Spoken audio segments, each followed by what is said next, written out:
Hello, friends. Welcome back. My name is Uttam Chaudhary, and you have started to watch my channel Excel to Excellence. Now, in the series of Excel Quick Bites, today in this video, we are going to cover a very small but a critical topic of how to transpose a table.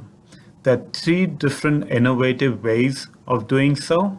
And the good part is, though we know most of us know the static part of it, we will also demonstrate the dynamic part of it, right? So before we continue, please do subscribe my channel, do like my video and send your comments, and please do not forget to click on the bell icon so that as soon as I drop any new video you do not miss out anything. Thank you so much.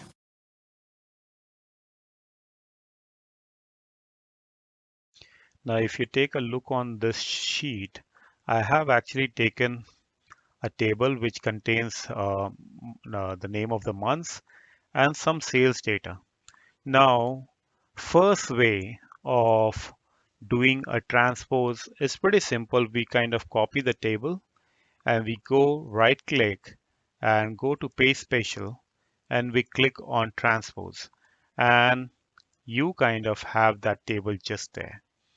The The good part is it's damn easy to do with a transpose option, but not so good part is that this is a static data. If you see on the formula bar, there isn't any formula. It's not linked to the main table. So as soon as I make any changes in the main table, it is you cannot find that reflecting in the transpose table, right? So the second way of doing it, and this is a very dynamic way, quite a dynamic way using the array formula. Yeah. But in order to do that, what we can do is say there's a formula called transpose. Now, if I use this formula and kind of select the array which is being asked here and close the formula, what happened? It doesn't work out. You know why? Because this is an array-based formula. It doesn't work just like that.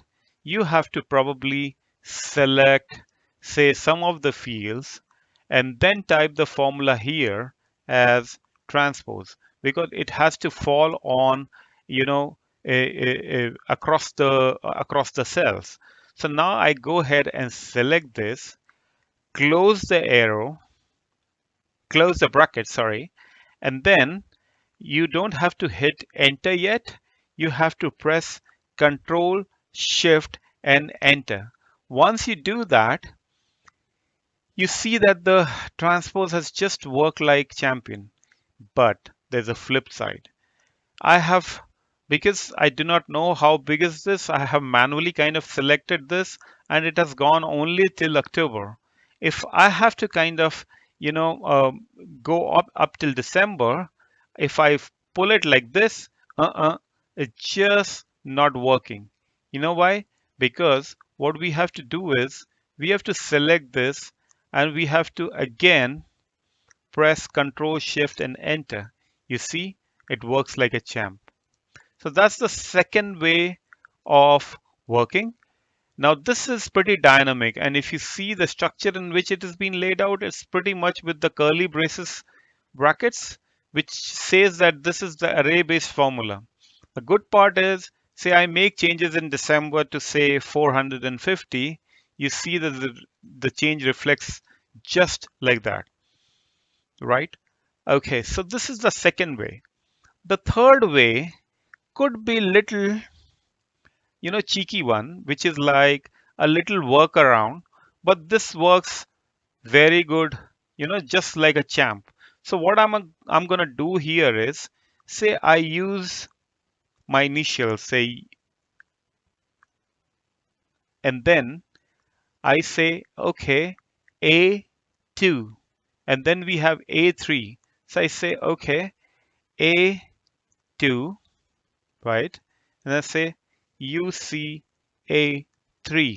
Similarly, what I will do is UC B2 for here, and then I kind of go and make it UCB3.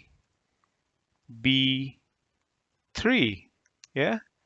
Now if you see here, this isn't anything big really, but then if you drag this down here, you will see that it is showing up, it is just incrementally taking the numbers. And the most easiest way now you can do is you can pretty much go and find UC with find and replace it with equals to sign and see what happens. It makes a replacement and it links it with the main data.